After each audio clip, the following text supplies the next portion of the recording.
34-year-old Jennifer Brown is on her way to surgery. In a matter of minutes, Dr. Ryan DeMarchi, supported by a team of specialists here at Health Sciences North in Sudbury, will drill into her skull. The goal? To remove a golf ball-sized tumor from her brain. I really can't remember a day where I haven't had a headache. I always have a headache. I have one right now. This is, we can chat. This is a good headache. I have headaches where I can't do anything. I can't play with my kids. I can't do anything. It's lock myself in a room, lay down. Jennifer lived with the pain for months, maybe even years, and finally decided she had to get herself checked out. I ended up going to a walk-in clinic one afternoon because my doctor's office was closed. And when I was there, she said, I think that what you're suffering from are migraines, but I'm going to send you for a CT scan. So she sent me, and I honestly didn't think anything of it until I got that call from my doctor. And it was really early in the morning, and I knew that probably something was wrong. And he actually said to me, you have a brain tumor. There are more than 100 different types of brain tumors. The one Jennifer has is called a meningioma. It's not malignant, but that doesn't mean it isn't dangerous. The tumor's pressing against complex nerve structures, causing dizziness, nausea, and headaches. Not treated, it could keep growing, and the symptoms would likely get worse. We saw the neurosurgeon, and after him presenting all of the different options to us, that were either we can wait and see what happens with the tumor, we could go for radiation therapy, which is basically a beam that they shoot right at the tumor, or we can remove it. And there were pros and cons for everything, but at the end of the day, the best option was just to remove it, because then it was all gone and we wouldn't have to worry about it. That's the outcome Jennifer and her family are hoping for, but there's no guarantee. Husband Stephen is painfully aware of the what-ifs. So we've had talks about, making sure we talk about Jen's wishes, making sure we organise things like power of attorney and stuff like that, so that we have that stuff in order. And that's the things that no one likes to think about, and it's not something we're going to need, but you kind of have to tick the box to make sure that you're prepared should the worst happen. Jennifer is a wife, a teacher, and a mother. Having kids makes a really big difference on a situation like this, because I have to keep going. That day that I got the diagnosis, I had both kids home with me. What am I going to do? I can't have a breakdown in front of the children. They won't know what's going on. Daughter Quinn is almost 5. Son Callan just turned 3. The kids are so young that they don't really understand what's going on. And I don't even know if it's something that they will understand even when I'm home. They know that Mommy's been having a lot of headaches. They know that Mommy hasn't been feeling well lately.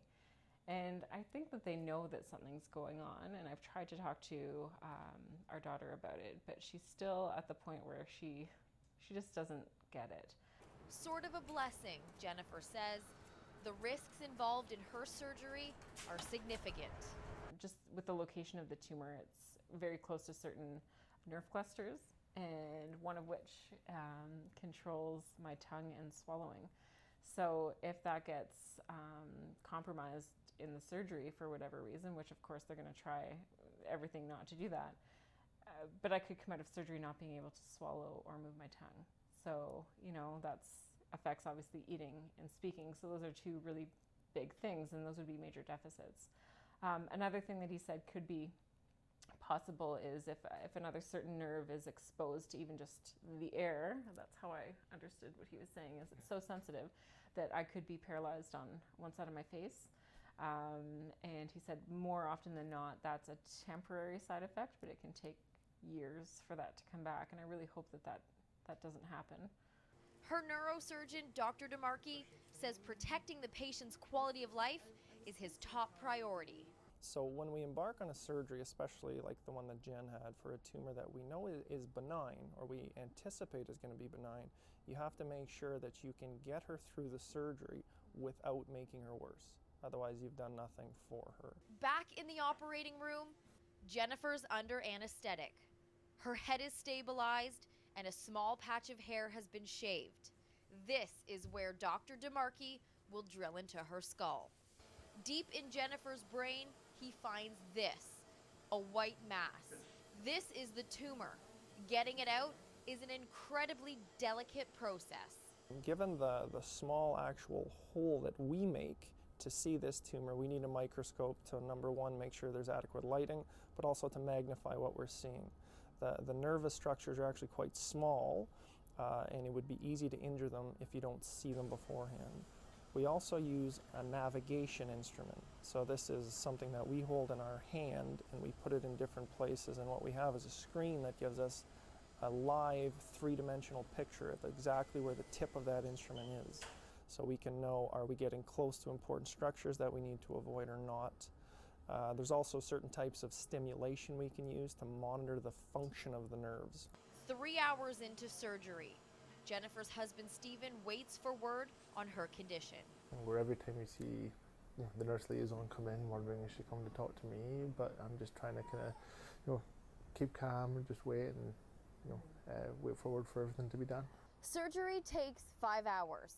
3 days later, Jennifer's still in hospital, but on the road to recovery. It's weird because I don't know if it's just that psychosomatic, that something isn't there anymore, but I'm feeling pretty good. And one of the other possible complications from the surgery was extreme nausea just because of where the tumor was located, but I've been good and it's nice because that was a little bit scary. Fast forward 2 weeks and Jennifer's back on her feet. It's a remarkable turnaround, inspired at least in part by her determination to take part in North Bay's first ever Brain Tumor Awareness Walk.